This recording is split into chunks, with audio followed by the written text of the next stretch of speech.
قتل حسین اصل میں مرگ یزید ہے، اسلام زندہ ہوتا ہے ہر کربلا کے بعد۔ اصحاب اہل بیت پر قربان ہماری جان، اصحاب اہل بیت پر قربان ہماری جان، اصحاب اہل بیت پر قربان ہماری جان۔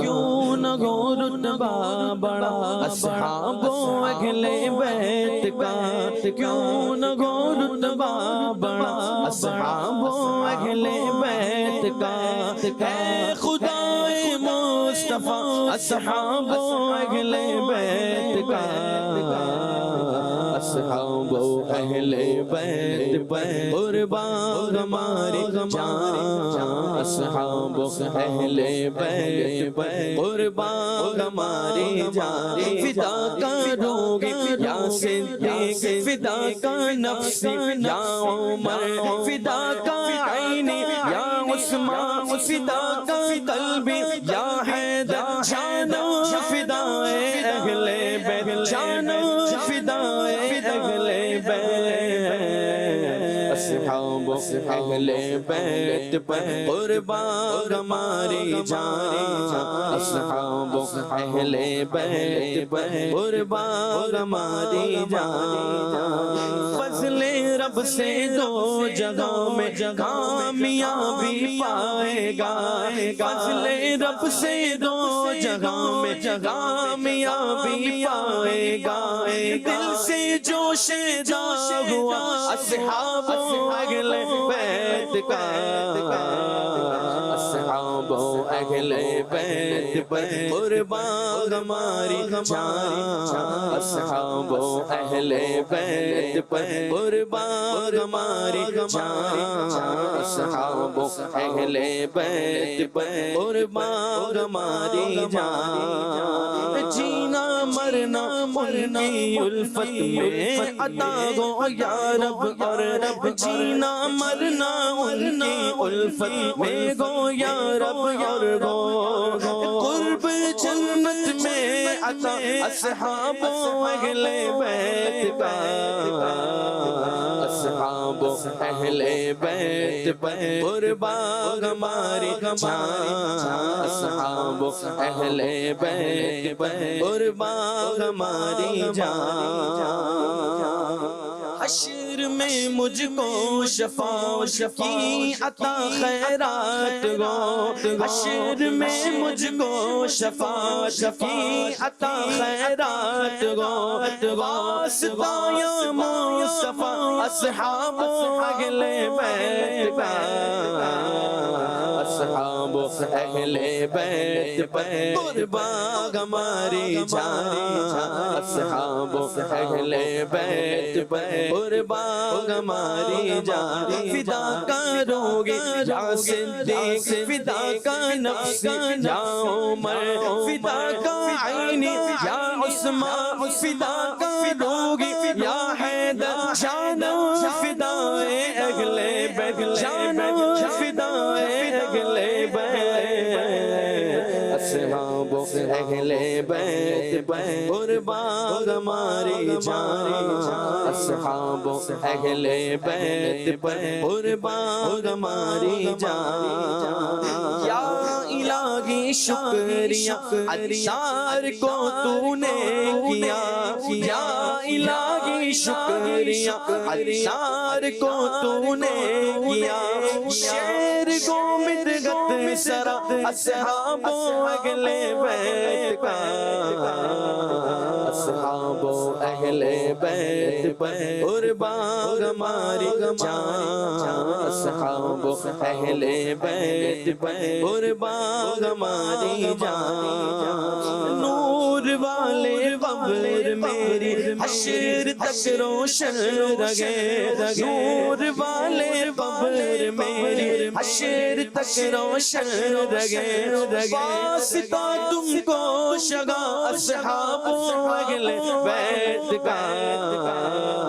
اصحاب اہل بیت پر قربان ہماری جان، اصحاب اہل بیت پر قربان ہماری جان، ہر برس میں حج کرو میٹھا مدینہ دیکھ لو، ہر برس میں حج کرو میٹھا مدینہ دیکھ لو، یا الہی واسطہ اصحاب اہل بیت کا، اصحاب اہل بیت پر قربان ہماری جان، اصحاب اہل بیت پر قربان ہماری جان، اصحاب اہل بیت پر قربان ہماری جان۔ سبحان اللہ سبحان اللہ، جانم فدائے اہل بیت۔ الحمدللہ عز و جل ایک بار پھر پروگرام واقعہ کربلا لے کر حاضر ہیں۔ کل کے پروگرام میں ہم نے پہلا حصہ واقعہ کربلا کا کور کیا تھا، کچھ واقعات بھی بیان کیے، کچھ فضائل بھی بیان ہوئے، ریزن آف کربلا بھی بیان ہوا کہ یہ واقعہ ہوا کیوں، اس کے پیچھے سبب کیا تھا۔ اب ہم مرحلہ وار یہ واقعہ بیان کرتے کرتے وہاں پہنچے تھے کہ امام حضرت مسلم بن عقیل رضی اللہ تعالیٰ عنہ جب کوفہ پہنچے تھے تو آپ کا استقبال بھی ہوا، آپ نے خط بھی لکھ دیا امام حسین کو، مگر کوفے والوں نے آپ کے ساتھ بے وفائی کی، اور جب نماز مغرب کی جماعت آپ نے کی تو پہلے صبح تو 40,000 تھے، نماز مغرب میں 500 نمازی رہ گئے تھے، اور آپ نے جب نماز پڑھائی اور سلام پھیرا تو اب صرف امام مسلم بن عقیل ہی موجود تھے، آپ کے 2 صاحبزادے تو تھے، باقی کوئی بندہ ساتھ نہیں تھا۔ کوفے والوں نے بڑی بے وفائی کی تھی، اور امام مسلم بن عقیل اب تنہا تھے کہ جائیں کہاں، بچے بھی ہیں، اور آپ فرماتے کہ مجھے اپنے سے زیادہ غم اس بات کا تھا کہ میرے خط پر امام حسین اب سفر شروع کر دیں گے اور ان کو کوئی خبر دے دے کہ کوفے والوں نے میرے ساتھ بے وفائی کر دی ہے۔ اب وہ یہ سوچ رہے تھے کہ جب میرے یہ حال کیا ہے، میرے ساتھ دینے کے لیے کوئی تیار نہیں ہے، تو جب امام حسین آئیں گے تو ان کے ساتھ معاملات کیا ہوں گے۔ تو ناظرین، اب یہ دل خراش داستان اس طرح آگے بڑھتی ہے کہ حضرت مسلم بن عقیل اب جائے پناہ ڈھونڈ رہے تھے۔ وہ کوفہ جس میں ہزاروں لوگ آپ کی بیعت کر چکے تھے، جو ہزاروں لوگ آپ کو ویلکم کر رہے تھے، آج کوئی نہیں تھا آپ کا ساتھ دینے والا۔ پھر ایسا بھی ہوا کہ حضرت مسلم بن عقیل نے گھر میں پناہ لی، مگر ابن زیاد کے کارندوں کو پتہ چل گیا، آپ کو گرفتار کر کے گورنر ہاؤس لایا گیا، یہ کہہ کر لایا گیا کہ آپ سے تو مذاکرات کرنے ہیں، آپ سے تو بات کرنی ہے، مگر جب آپ گورنر ہاؤس کی عمارت میں داخل ہوتے ہیں تو ان ظالموں نے پہلے سے ہی دروازے کے دونوں طرف تیر انداز اور تلوار والے لوگ رکھے ہوئے تھے، اور جیسے حضرت مسلم بن عقیل اندر داخل ہوئے تو بلا کسی گفتگو کے آپ پر حملہ کیا گیا، آپ کو شہید کر دیا گیا۔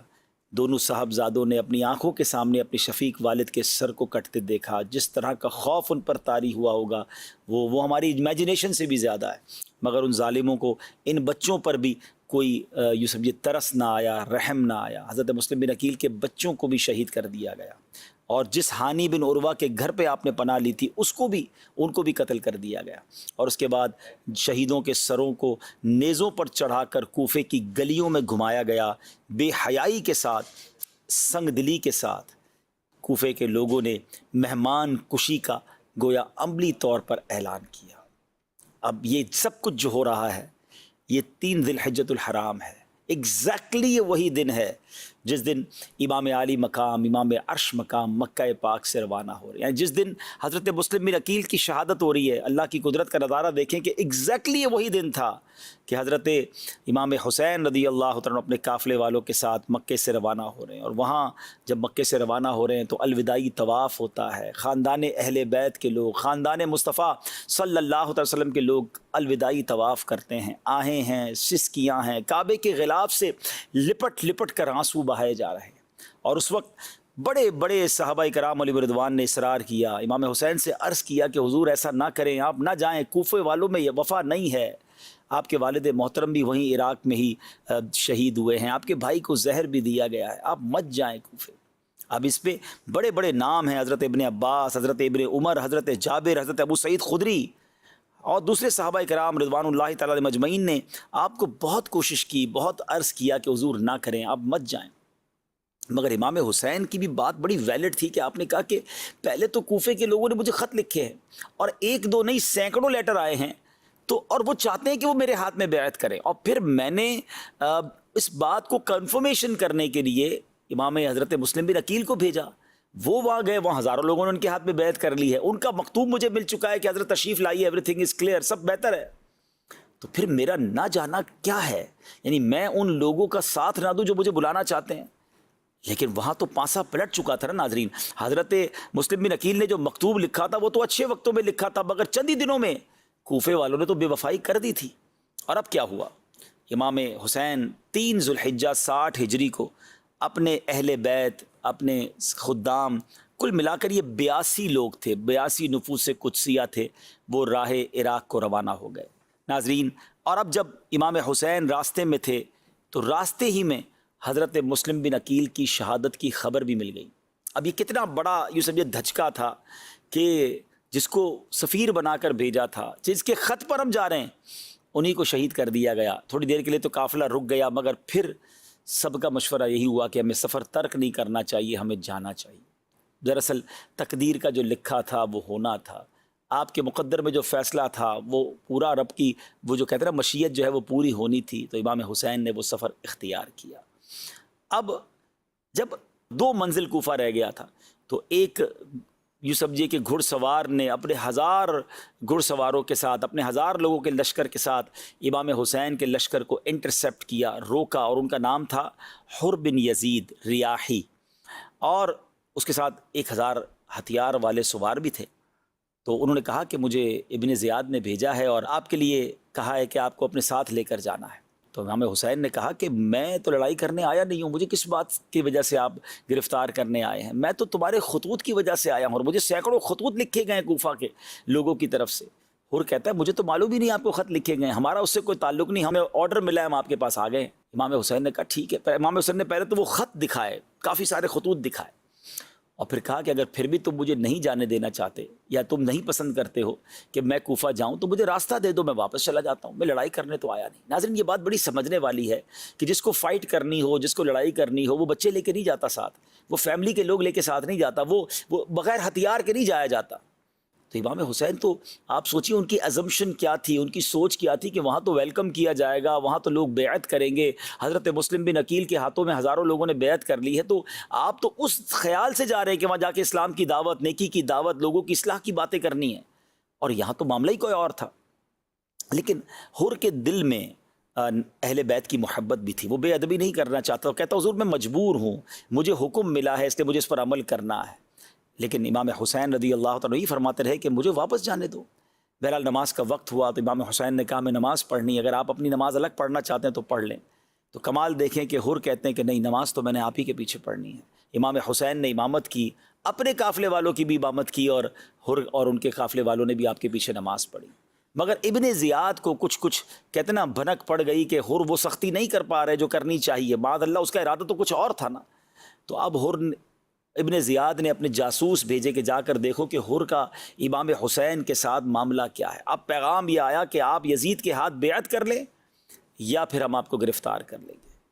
امام حسین فرماتے ہیں کہ مجھے تو بیعت کروانے کے لیے بلایا گیا تھا۔ آپ سوچے تو صحیح کہ کیفیت دل کی کیا ہوگی، مکتوب بھیج کر بلایا گیا، یہ کہہ کر بلایا گیا کہ آپ کے ہاتھ پر بیعت کرنا، اور جب کوفے کے قریب پہنچتے تو کوفے میں داخلہ بھی نہیں مل رہا، اور کہا یہ جا رہا ہے کہ آپ نے یزید کے ہاتھ پہ، اس بدکار کے ہاتھ پہ بیعت کرنی ہے۔ امام حسین نے مدینہ منورہ میں بھی منع کیا تھا، یہاں بھی منع فرما دیا۔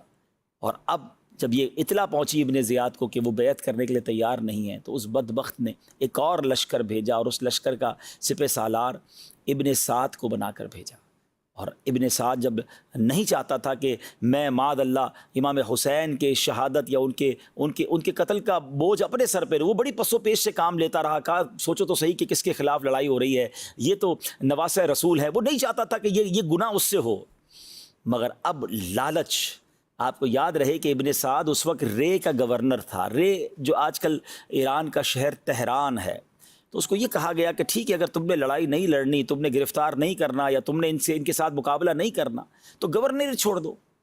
ایک طرف دنیا کی گورنری ہے، ایک طرف دنیا کا مال ہے، اور دوسری طرف اسے یہ احساس بھی ہے کہ میں کتنی بڑی غلطی کرتے جا رہا ہوں۔ یہاں میں ایک اور بات بتاتا چلوں ناظرین کہ جب شیطان دل پر قبضہ کرتا ہے تو انسان سے کیسے کیسے گناہ کرواتا ہے۔ آپ کو معلوم ہے ابن سعد کون تھا؟ یہ کوئی اور نہیں، حضرت سعد بن ابی وقاص کا بیٹا۔ جی جناب، یہ وہی حضرت سعد بن ابی وقاص رضی اللہ تعالیٰ عنہ جو قطعی جنتی ہیں، اور ان کا مرتبہ اللہ اکبر۔ دیکھیں اور صحابہ جب نبی پاک سے گفتگو کرتے، عرض و معروض کرتے تو کہتے فدا کا امی و ابی یا رسول اللہ، حضور ہمارے ماں باپ آپ پر قربان۔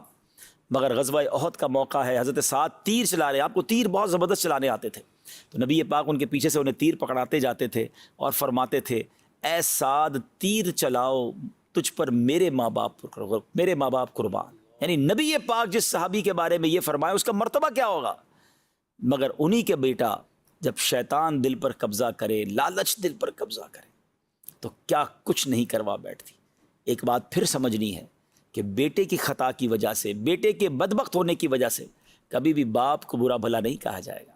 یہ بات ہمیشہ آپ یاد رکھیں، یہ اللہ تعالیٰ کی مشیت ہے۔ کبھی کسی ولی کے یہاں ڈاکو پیدا ہو جاتا ہے اور کسی ڈاکو کے یہاں ولی بھی پیدا ہو سکتا ہے، تو ہمیں کبھی یقیناً والد تو کوشش ہی کر سکتا ہے نا، مگر ہدایت اللہ کی طرف سے، جس کے نصیب میں بدبختی لکھی ہے بدبختی آ جاتی ہے۔ تو بہرحال ذرا غور کیجئے ناظرین، 22,000 کا لشکر جمع ہو گیا، اور یہ ایسا لشکر ہے، یہ عجیب و غریب، دنیا نے کبھی ایسا منظر نہیں دیکھا ہوگا کہ 82 لوگوں کے مقابلے کے لیے 22,000 کا لشکر بھیجا جائے۔ اصل میں یہ جانتے تھے کہ یہ شیر خدا کی اولاد ہے، یہ آل رسول ہیں، یہ اہل بیت ہیں، ان کی رگوں میں اسد اللہ شیر خدا مولا علی کا خون دوڑ رہا ہے، ان سے مقابلہ آسان نہیں ہے۔ 22,000 کا لشکر ہے، اور ان ظالموں نے ایک اور کام کیا ناظرین کہ وہاں فرات نہر قریب ہی تھی، ادھر پانی بند کر دیا، خاندان نبوت کے لوگوں کو پانی بھی نہیں پینے دیا گیا ہے۔ اور آپ یعنی ذرا سوچے کہ پانی قریب ہو اور پانی نہ پینے دیا جائے، یہ بات بہت زیادہ جلدی سمجھ سکتا ہے جو کبھی 1-2 دن فاقے سے رہا ہو۔ 3 دن کے بھوکے پیاسے ہیں، جس میں خواتین بھی ہیں، بچے بھی ہیں، تاکہ ان کے اندر نکاحت آ جائے، ان کی جو قوت ہے وہ تھوڑی ویک ہو جائے، ان سے لڑائی کرنا آسان ہو جائے۔ بہرحال ناظرین یہ 3 دن بھی گزر گئے، اور اس کے بعد امام حسین رضی اللہ تعالیٰ عنہ نے جس مقام کے بارے میں معلوم کیا کہ یہ مقام کون سا ہے، تو بتایا گیا کہ یہ تو کربلا کا مقام ہے۔ یہ محرم کی اب 2 تاریخ ہو چکی تھی، تو امام حسین واقف تھے کہ آپ کی شہادت کا مقام کربلا ہی ہے، جہاں اہل بیت کو راہ حق میں اپنے خون کی ندیاں بہانی ہوں گی۔ اب اس دن امام حسین کو نبی پاک علیہ الصلوۃ والسلام کی زیارت نصیب ہوتی ہے، اور پیارے آقا علیہ الصلوۃ والسلام نے آپ کو شہادت کی خبر بھی دی، اور آپ کے سینہ مبارک پر اپنا دست اقدس رکھ کر دعا فرمائی، اللہم اعط الحسین صبرا و اجرا۔ عجیب وقت ہے ناظرین، سلطان الدارین کے نور نظر کو صدہا تمناؤں سے مہمان بنا کر بلایا گیا، عرضیوں اور درخواستوں کی لائن لگا دی گئی، اور جب اہل کوفہ راتوں کو اپنے مکانوں میں امام کی آمد کی تشریف آوری کے خواب دیکھتے تھے، جماعتیں مدتوں تک صبح سے شام ان کے انتظار میں کھڑی رہیں، لیکن جب وہ کریم مہمان اپنے کرم سے ان کی زمین میں تشریف لاتے ہیں تو کوفیوں کا لشکر انہیں ان کا سامنا کرتا ہے، نہ شہر میں داخل ہونے دیتا ہے، نہ وطن واپس جانے دیتا ہے۔ اللہ اکبر۔ اب میرے پیارے اسلامی بھائیوں، امام حسین رضی اللہ تعالیٰ عنہ اور ان کے جو ساتھی ہیں وہ 3 دن کے بھوکے پیاسے ہیں۔ اب یہاں میں ایک اور بات ناظرین آپ کے سامنے رکھنا چاہتا ہوں۔ ابھی آپ نے سنا کہ ابن سعد صحابی رسول کا بیٹا ہے، مگر سامنے گورنری کا لالچ ہے۔ یہ یزیدیوں نے، یہ ابن زیاد کے لشکر والوں نے اتنا بڑا ظلم کر کیسے لیا؟ آپ کو معلوم ہے امام حسین نے جب یہ مقابلہ ہوا نا، تو اس وقت امام حسین نے باقاعدہ خطبہ دیا۔ جی ہاں، جب 10 محرم کا دن آ گیا تو امام حسین نے جب دیکھا کہ اب یہ مان نہیں رہے، تو امام حسین نے اپنے اس خیموں کے گرد جہاں خواتین تھی خندق کھدوائی اور آگ جلوا دی، تاکہ خیمے کے لوگ جو ہے وہ سیکیور رہیں، عورتوں پر اور بچوں پر حملہ نہ ہو جائے۔ اب امام حسین نے جمعہ کی صبح فجر کی نماز ادا کی، آخری نماز گویا با جماعت ادا کی، بڑی رکت انگیز دعائیں ہوئیں، اور اس کے بعد امام صاحب خیمے سے باہر تشریف لائے۔ 3 دن کے بھوکے پیاسے ہیں، اور اب امام حسین نے اس گرم ریت پر ایک خطبہ فرمایا۔ ناظرین یہ تاریخی خطبہ ہے، یعنی امام حسین رضی اللہ تعالیٰ عنہ نے اتمام حجت کے سارے کام کیے، یعنی پہلے تو کہا مجھے واپس جانے دو، جب وہ نہ مانے تو لڑائی سے پہلے پھر آپ کا ذرا خطبہ سنیے گا، یعنی آپ نے ان کے دل و دماغ کو جھنجھوڑنے کی کوشش کی۔ آپ فرماتے ہیں خون ناحق حرام اور غضب الہی کا موجب ہے، میں تمہیں آگاہ کرتا ہوں تم اس گناہ میں مبتلا نہ ہو، میں نے کسی کو قتل نہیں کیا ہے، کسی کا گھر نہیں جلایا ہے، کسی پر حملہ آور نہیں ہوا ہوں، اگر تم اپنے شہر میں مجھے آنے نہیں دینا چاہتے تو مجھے واپس جانے دو، میں تم سے کسی چیز کا طلبگار نہیں ہوں، میں تمہارے در پائے آزار نہیں ہوں، تم کیوں میری جان کے در پہ ہو؟ تم کس طرح میرے خون کے الزام سے بری ہو سکتے ہو؟ روز محشر تمہارے پاس میرے خون کا کیا جواب ہوگا؟ اپنا انجام سوچو، اپنی عاقبت پر نظر ڈالو، سوچو تو صحیح میں کون ہوں؟ میں بارگاہ رسالت میں نبی پاک علیہ الصلوۃ والسلام کا منظور نظر ہوں، سوچو میں وہی ہوں کہ جن کی محبت کو نبی پاک علیہ الصلوۃ والسلام نے اپنی محبت قرار دیا۔ میرے فضائل تمہیں خوب معلوم ہیں، میرے حق میں بہت ساری حدیثیں وارد ہوئی ہیں، آپ انہیں ڈرا رہے ہیں، انہیں سمجھا رہے ہیں، آپ اتمام حجت کر رہے ہیں۔ آپ کو پتہ ہے ان ظالموں کی طرف سے جواب کیا آیا؟ کہتے ہیں ہمیں آپ کے فضائل معلوم ہیں، معاملہ یہ زیر بحث نہیں، آپ جنگ کے لیے کسی کو میدان میں بھیجیں اور بحث کو ختم کریں۔ اللہ اکبر، کتنے سخت دل تھے، کتنی سخاوت قلبی تھی ان کے اندر۔ امام حسین نے کہا کہ میں تو حجتیں ختم کرنا چاہتا ہوں تاکہ اس جنگ کو دفع کرنے میں میری کوئی تدبیر باقی نہ رہ جائے، اور جب تم مجبور کرتے ہو تو مجبوری اور ناچاری میں مجھے تلوار اٹھانی پڑے۔ ابھی گفتگو ہو رہی تھی تو اب دیکھیں ان بدبختوں کی بدبختی، اور جس کو کہتے ہیں نا کیسا کالا دل تھا، بات ہی اثر نہیں کر رہی تھی۔ تو ایک سوار تھا جس کا نام مالک بن عروہ تھا، اس نے دیکھا کہ حضرت امام حسین کے خیموں کے گرد آگ جلی ہوئی ہے، تو اس بدبخت نے کیا کہا کہ اے امام تم نے وہاں کی آگ سے پہلے یہیں آگ لگا لی ہے۔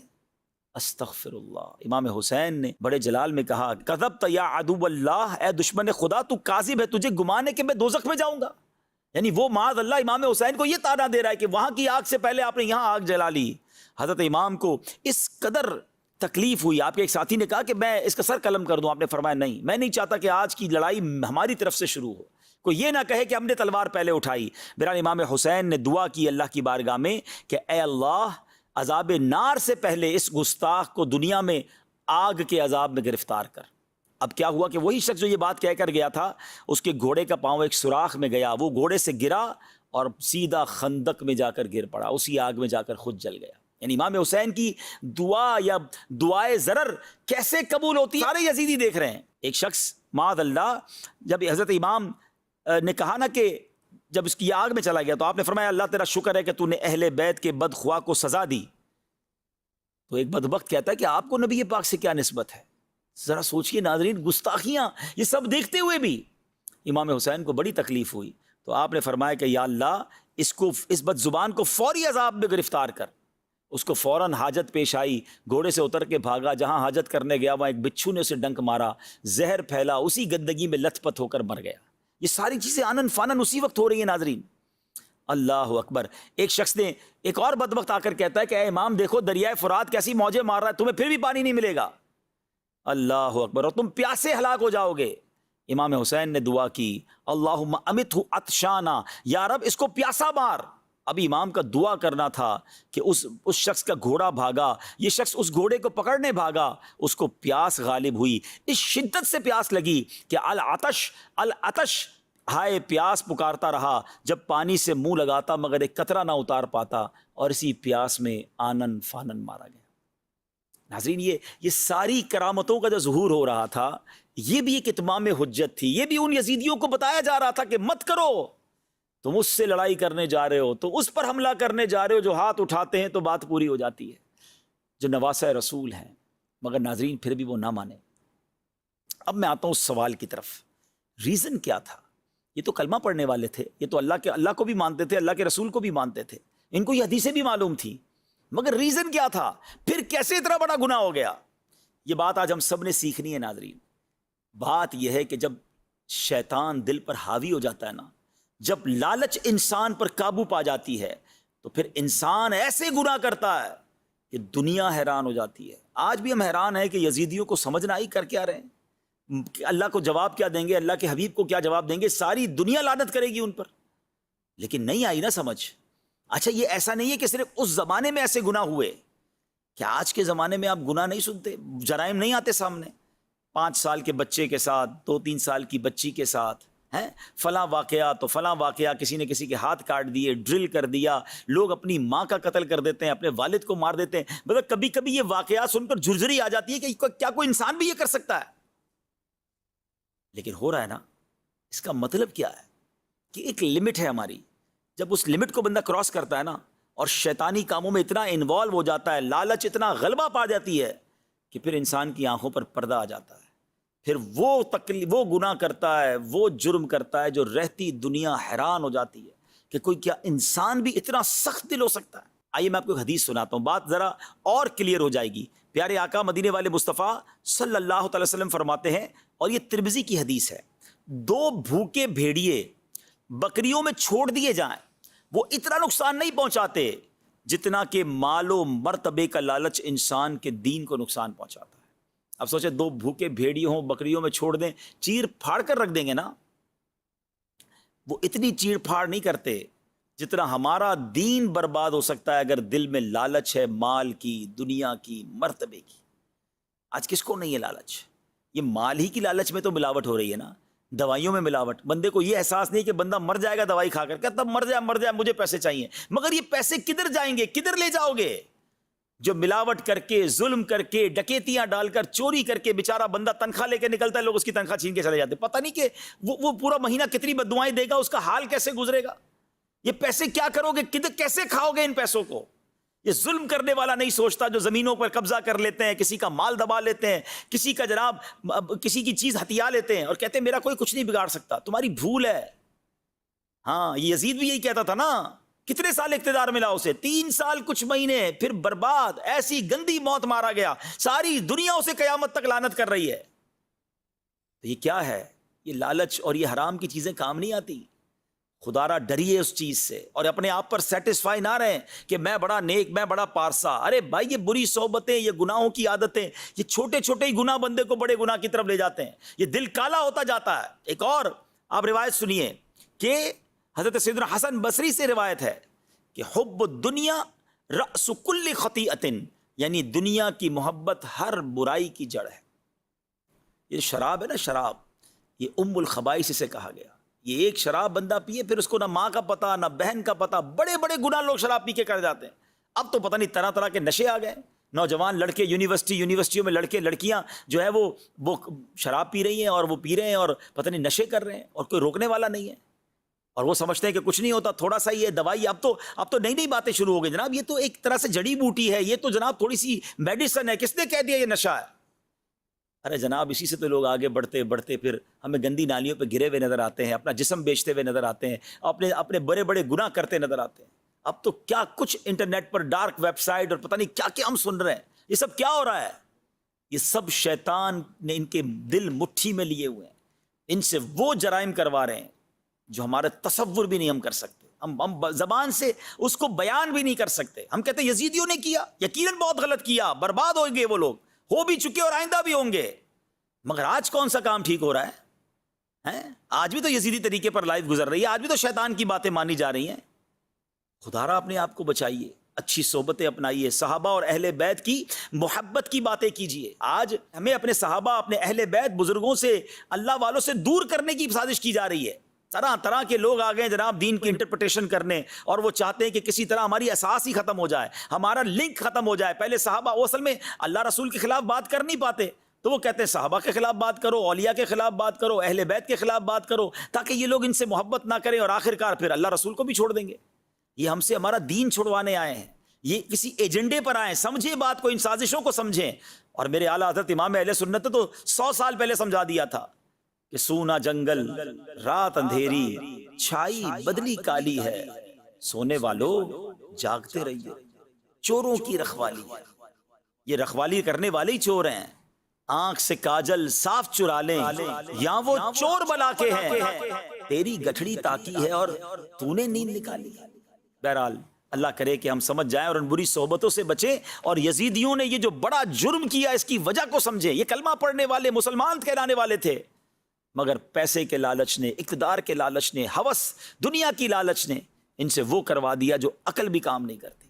ہم بھی کبھی زندگی میں کوئی ایسا گناہ نہ کر جائیں، کوئی ایسی خطا نہ کر جائیں کہ نہ ہم منہ دکھانے جیسے رہیں، نہ ہمارے گھر والے منہ دکھانے جیسے رہیں، نہ ہمارا خاندان منہ دکھانے جیسا رہے. پوری امت کی بدنامی ہوتی ہے بعض اوقات کبھی ایسا کام کوئی کر جاتا ہے.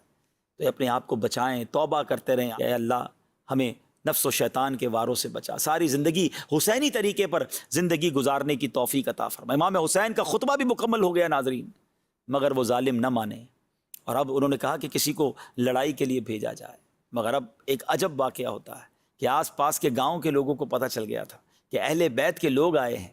تو انہوں نے کہا کہ حضور آپ پہلے نہیں جائیں گے میدان میں، پہلے ہم اپنی جانیں قربان کریں. کتابوں میں آتا ہے کہ 50 کے قریب لوگ جو ہیں وہ پہلے باری باری جاتے رہے مقابلہ کرنے اور وہ شہید ہوتے چلے گئے. اور اس کے بعد ایسی بہت سارے واقعات ہیں، مگر ایک واقعہ میں چاہتا ہوں کہ مختصراً آپ کو سناؤں کہ اس پورے معاملے میں ایک عجیب اور یوں سمجھیے کہ حسینی دولہ بھی ہے کہ جس کا واقعہ بھی بڑا کمال کا ہے. ان کا نام تھا سیدنا وہب بن عبداللہ کلبی رحمۃ اللہ تعالیٰ علیہ. وہ آتے ہیں کہ وہ ایک بڑے خوبرو نوجوان تھے اور ابھی ان کی شادی جو ہے وہ بالکل 17 روز ہی ہوئے تھے. ماں بیوہ تھی اور جب ماں اس کربلا جہاں یہ واقعہ ہو رہا تھا کربلا کا مارکا اس کے قریب ہی ان کا گاؤں تھا. ان کی ماں رونے لگی. بیٹا کہتا ہے ماں میں تو آپ کی بڑی خدمت کرتا ہوں، کیا میرے سے کوئی گستاخی ہو گئی ہے؟ تو ماں کہتی نہیں بیٹا گستاخی تو نہیں ہوئی، مگر قریب ہی مجھے پتہ چلا ہے کہ نبی پاک علیہ السلام کے جگر کے ٹکڑے، نواسہ رسول، بی بی فاطمہ کی آنکھوں کے تارے، امام حسین ان کے قافلے والوں کے ساتھ موجود ہیں، یزیدی لشکر سامنے ہے اور ان کا امتحان جاری ہے. بیٹا میرا سب کچھ تو ہی ہے، میں نے ساری زندگی کی امیدیں تجھی سے وابستہ کی ہیں، مگر بیٹا آج وقت آیا ہے، میں چاہتی ہوں کہ میرا بیٹا جو ہے وہ امام حسین کے قدموں پر قربان ہو جائے. بیٹا جا کر ان کا ساتھ دے دے اور جنت کے یوں سمجھے خزانوں کو حاصل کر لے. مگر بیٹا مجھے یہ بھی لگتا ہے کہ تیری تو ابھی نئی نئی شادی ہوئی ہے. سبحان اللہ. بیٹا بھی کیسا کہتا ہے ماں یہ تم نے کیسے سوچ لیا کہ میں اپنی زندگی اور اپنی جوانی کا خیال کروں گا؟ اس سے بڑی میرے لیے کیا سعادت ہوگی کہ میری جان اہل بیت کے قدموں پر قربان ہو جائے. مگر ماں مجھے تھوڑا سا موقع دے دے، میری زوجہ نئی میری بیوی بنی ہے اور میں چاہتا ہوں کہ اس سے کچھ باتیں کر لوں.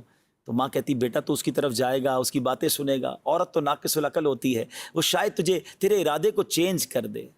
تو ماں سے کیا کہتا ہے وہ بیٹا؟ کہتا ہے ماں جو اب دل میں اہل بیت کی محبت جاگی ہے نا، اب وہ پہاڑ تو ہل سکتا ہے، میری نیت یا میری جو قوت ارادہ ہے اب وہ نہیں ہل سکتا، کوئی نہیں ہلا سکتا. اپنی بیوی کے پاس جاتا ہے اور جا کر کہتا ہے کہ اے میری زوجہ نئی شادی ضرور ہوئی، ہم نے بڑے عہد و پیما کیے ہیں کہ زندگی ساتھ گزاریں گے، زندگی کے خوشگوار دن دیکھیں گے، مگر وقت آ گیا ہے قربانی کا. ہمارے گاؤں کے قریب ہی کربلا کے میدان میں امام حسین اپنے لشکر کے ساتھ، اپنے قافلے کے ساتھ موجود ہیں اور سامنے یزیدیوں نے ظلم کی آندھیاں بہائی ہوئی ہیں. یہ کیسے ہو سکتا ہے کہ ہم تو زندگی کے مزے اڑائیں اور ہمارے قریب امام حسین اپنے گھر والوں کے ساتھ شہید ہو جائیں؟ تو میں نے ارادہ کیا ہے کہ اس سے پہلے کہ امام حسین اور ان کے قافلے والوں کے لیے کوئی تلوار اٹھے، میں جاؤں اور اپنی جان ان کے قدموں پہ پہلے میں قربان کروں. تو تم بس اپنی زندگی گزار لینا اور مجھے اجازت دے دو. بیوی بھی بڑی فرما بردار ہے، کہتی ابھی تو شادی ہوئی ہے اور ابھی سے آپ نے حوروں کے پاس جانے کا ارادہ کر لیا ہے. میں نے تو سنا ہے کہ شہید ہوتے ہی وہ فوراً جنت میں پہنچ جاتے ہیں. تو ایک وعدہ کیجئے کہ آپ جب وہاں پہنچ جائیں تو میرے لیے بھی ایسی کوئی صورت بنائیے گا کہ میں بھی آپ کے قدموں میں جنت میں حاضر ہو جاؤں. یہ نوجوان اپنی والدہ کو لے کر، اپنی بیوی کو لے کر امام حسین کے قدموں میں آتے ہیں اور امام حسین سے کہتے ہیں حضور یہ میری ماں ہے، بیوہ ہے، میں اس کا ایک ہی بیٹا ہوں اور یہ میری 17 دن کی پرانی بیوی ہے اور ہمارا بڑا پیار ہے آپس میں، مگر آج میں نے نیت کر لی ہے کہ میں آپ کے قدموں میں قربان ہو جاؤں. میں آپ کی طرف سے پہلے میں لڑائی میں حصہ لوں، مگر حضور ایک وعدہ چاہتا ہوں کہ اگر مجھے جنت مل جائے تو میں جنت میں بھی اپنی اس بیوی کو اپنے ساتھ رکھنا چاہتا ہوں، وہاں بھی آپ کے خاندان کی کنیزوں میں اس کو شامل فرما لیجئے. امام حسین نے بڑی دعاؤں سے نوازا. ماں بھی بیٹھی ہے، بیوی بھی بیٹھی ہے اور اس کے سامنے وہ نوجوان امام حسین کے قدم چوم کر تلوار ہاتھ میں لیے یزیدیوں کی طرف چل پڑتا ہے. کیسا منظر ہوگا ناظرین. اور اس نوجوان نے جو کمال شجاعت دکھائی، نہ جانے کتنے یزیدیوں کو واصل جہنم کیا اور آخرکار لڑتے وہ نوجوان شہید ہوا. ان یزیدیوں نے اس کا جو سر ہے وہ اچھال دیا امام حسین کے لشکر کی طرف. بیوی نے اپنی گود میں لیا، اپنے شوہر کے ماتھے کو چوما اور تھوڑی دیر بعد دیکھا گیا تو اس زوجہ کی بھی روح جو ہے اپنے شوہر پر قربان ہو چکی تھی. ناظرین یہ ہیں قربانیاں جو اس حسینی لشکر کے ساتھ وہاں کے رہنے والوں نے دی، اہل بیت کے غلاموں نے دی. کہ کیسے ہو سکتا ہے کہ خاندان نبوت پر کوئی زخم آئے، پہلے ہماری جانیں حاضر ہیں، ہمارے سینے حاضر ہیں. یہ ہے قربانی کی داستانیں جو کربلا کے میدان میں رقم کی گئی. کس شقی کی ہے حکومت، ہائے کیا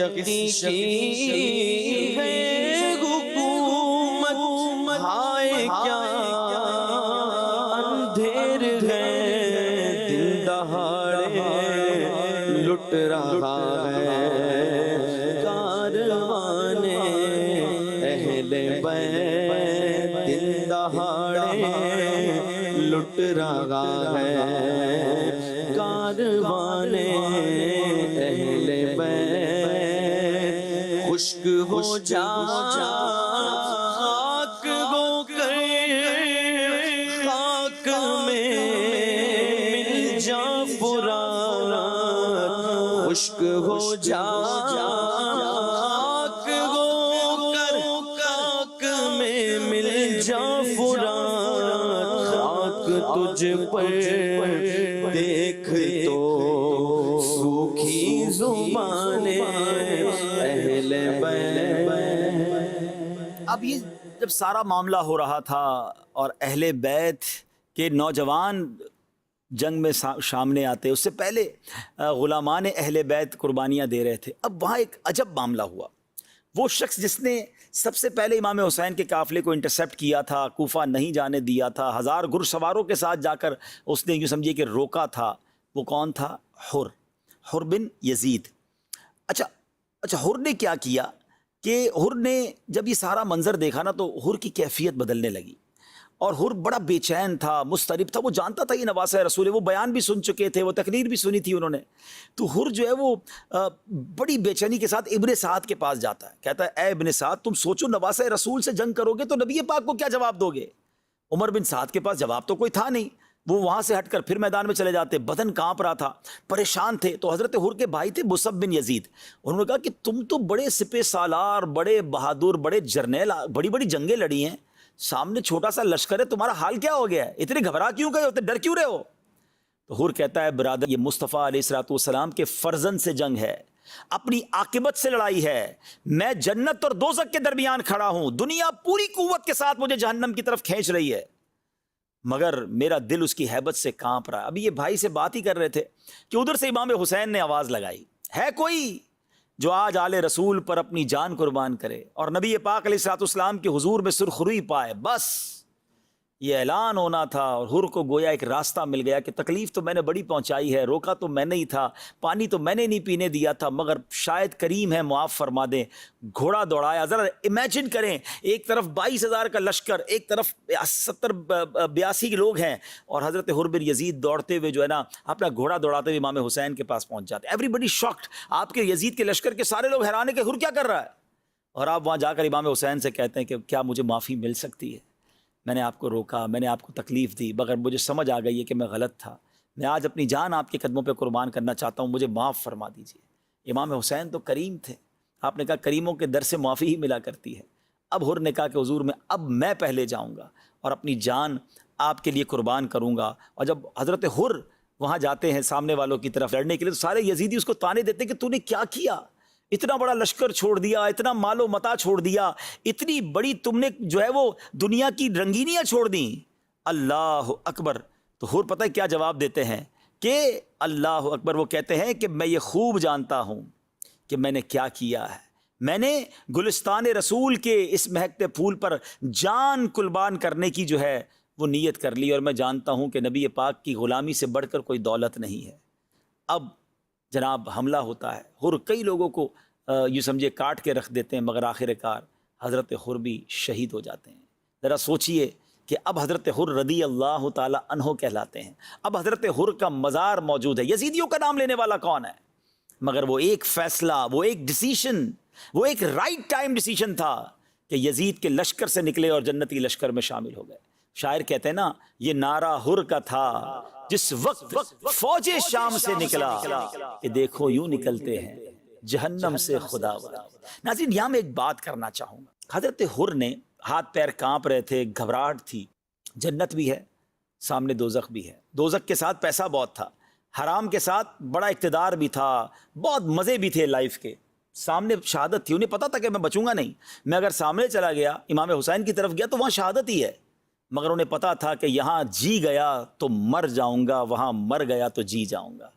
یہاں بچ گیا تو مارا جاؤں گا قیامت کے دن، وہاں اگر مارا گیا تو قیامت کے دن بچ جاؤں گا۔ یہ ڈیسیشن لیا انہوں نے، اور کیسا ڈیسیشن لیا کہ آج ساری دنیا ان کے گن گاتی ہے۔ ہم میں سے کئی لوگ ایسے ہوں گے، ذرا غور سے سنیے گا، جو اس وقت شاید ملتی جلتی کیفیت میں ہے۔ کوئی حرام کما رہا ہے، کوئی رشوت کا کام کر رہا ہے، کوئی سود کا کام کر رہا ہے، کوئی شراب پی رہا ہے، کوئی نشہ کا کام کر رہا ہے، کوئی ڈرگز بیچ رہا ہے، کوئی ڈکیتی کر رہا ہے، کوئی چوری کر رہا ہے، کوئی ظلم کر رہا ہے، کوئی جھوٹ بول رہا ہے، کوئی بدکاریاں کر رہا ہے، کوئی بری صحبتوں میں ہے، بے حیائی کے والے دوستوں میں ہے، گندی دوستیاں لگائی ہوئی ہیں۔ کبھی کبھی دل میں خیال آتا ہے، مسلمان تو ہے نا یار، چھوڑ دیتا ہوں، غلط ہے، اللہ کی طرف چلتا ہوں۔ پھر شیطان کہتا ہے نہیں نہیں، چھوڑ کے جائے گا تو پھر مزے ختم ہو جائیں گے، پیسے ختم ہو جائیں گے، زندگی کی رونق ختم ہو جائے گی۔ ڈیسیشن نہیں لے پا رہا، کشمکش میں ہے۔ حضرت حر کے اس فیصلے کو یاد کیجئے ناظرین، کیا شاندار فیصلہ کیا، چند قدم کیا چلے، وہ یزیدی سے حسینی بن گئے، وہ یزیدی سے رضی اللہ تعالی عنہ بن گئے، جن کا کوئی نام لینے والا نہیں تھا، آج ساری دنیا ان کا نام لینے والے بن گئی۔ کیوں؟ کریکٹ فیصلہ کیا، رائٹ ٹائم پر فیصلہ کیا۔ ہم میں سے بہت سارے لوگ ہیں جو صرف سوچ ہی رہے ہیں، چھوڑ دوں گا یار، تھوڑے دنوں بعد چھوڑ دوں گا، شراب کا کام چھوڑ دوں گا، رشوت چھوڑ دوں گا، سود چھوڑ دوں گا، غلط کام چھوڑ دوں گا، چھوڑ نہیں رہے۔ اور کہیں ایسا نہ ہو یہی بری عادت لے کر قبر میں چلے جائیں، موقع ہی نہ ملے چھوڑنے کا۔ میں آپ کو صحیح بتاؤں، یہ آج ہی کا تو دن تھا نا، 10 محرم ہی کا تو دن تھا جب حضرت حر نے یہ فیصلہ کیا تھا۔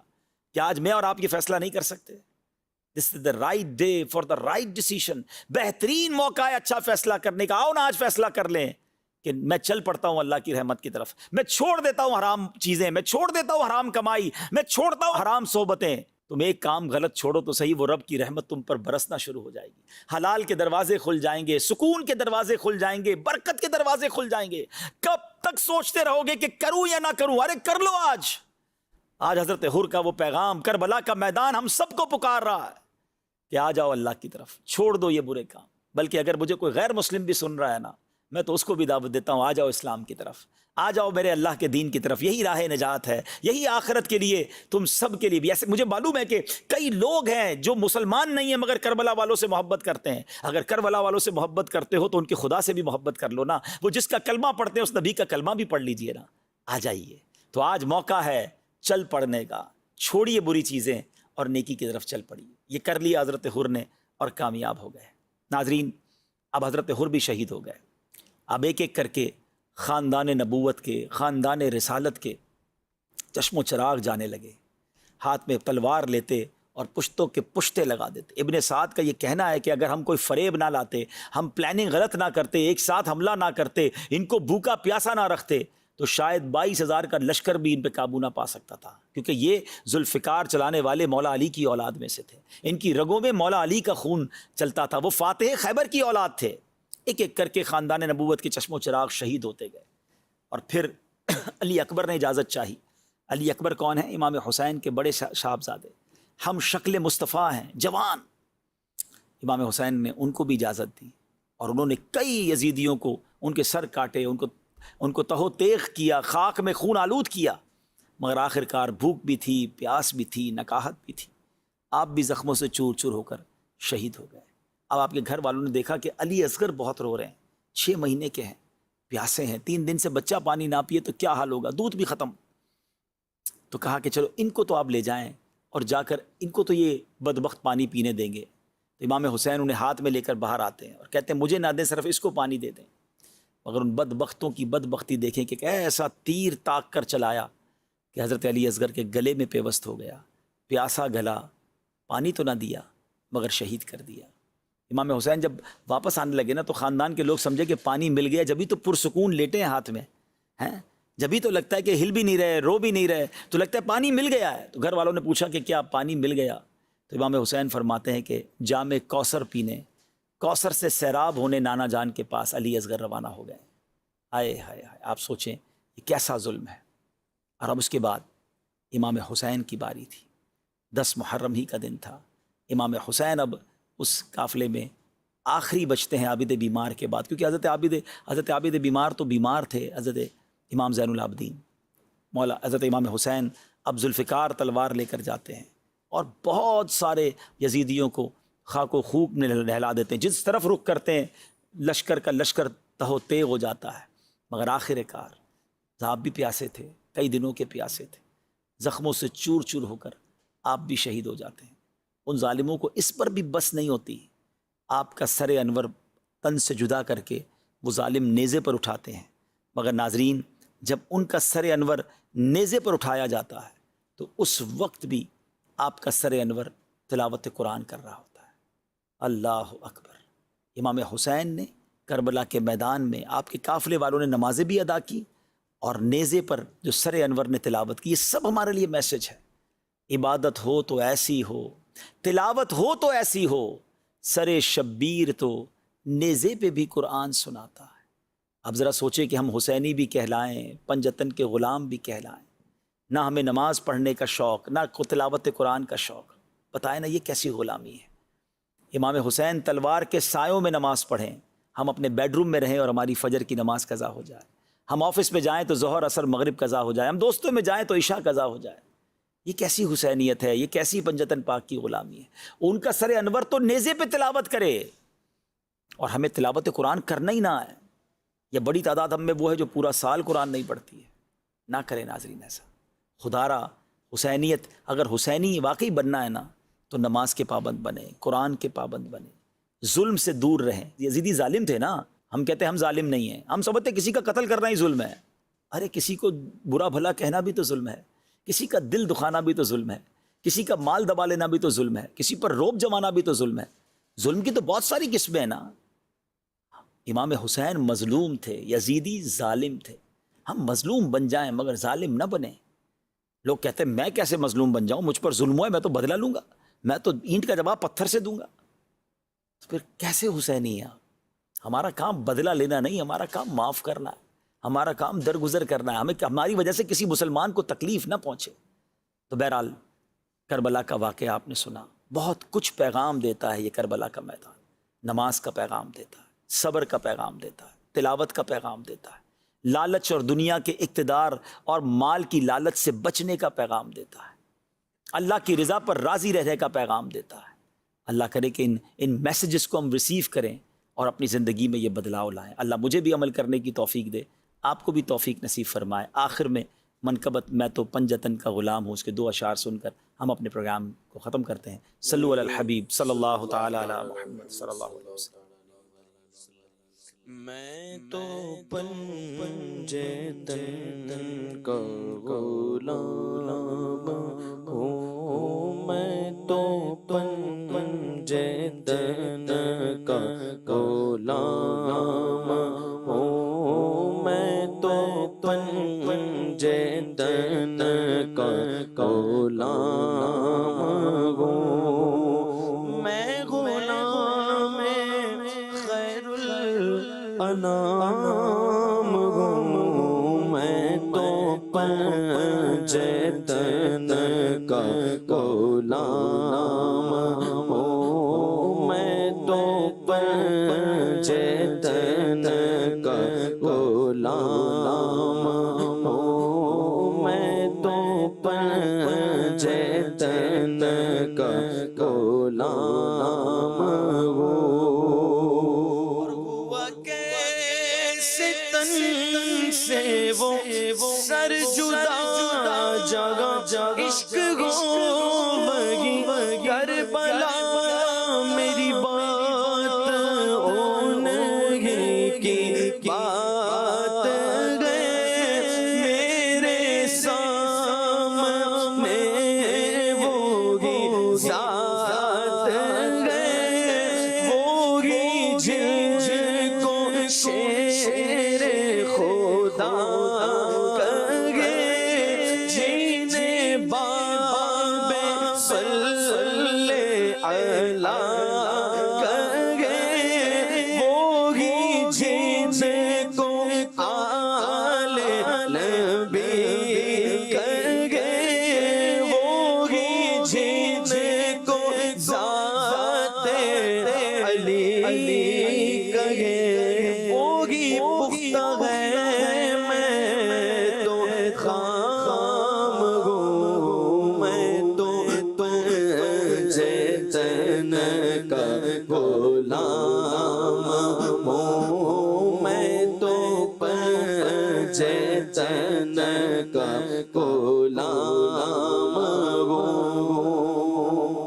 سبحان اللہ.